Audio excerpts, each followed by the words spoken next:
এবার ভক্তদের উদ্দেশ্যে গান গেয়ে শোনালেন রফিকুল্লাহ আফসারী হুজুর।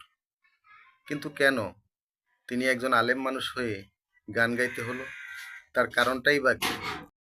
দয়া করে সম্পূর্ণ ভিডিওটা না দেখে কেউ মন্তব্য করবেন না। সব সখীরে পার করিতে নেব আনা হায় আনা, তোমার বেলায় নেব সখী তোমার কানের সোনা সখী গো। ও আমি প্রেমের ঘাটের মাঝি, তোমার থেকে পয়সা নেব না। সব যাত্রী পয়সা দিয়ে পার হয়, আর ওনার থেকে পয়সা নিবে না, ম্যাডাম থেকে।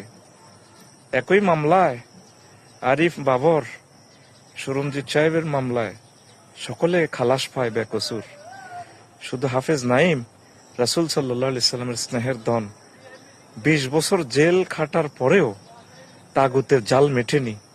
এখন ওনাকে ফাঁসির রশি পড়তে হবে।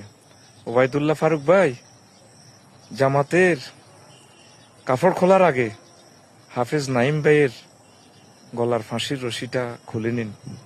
আল্লাহ তোমার ইজ্জত ও জালালের কসম, হাফেজ নাইম ভাইয়ের গলায় যাতে ফাঁসির রশি না লাগে আল্লাহ। একই মামলা, সবাই বেকসুর খালাস। রাসূল সাল্লাল্লাহু আলাইহি সাল্লামের আলেম হাফেজে কোরআন ফাঁসির রশি নিবে। তাগাড়া যুবক হিসাবে জেলে গেলেন, 20টি বছরে তিনি বুড়ো হয়ে গেলেন রিমান্ডে 144 এর রিমান্ডে স্বীকৃতি আদায় করলো আগের তাগুত সরকারে।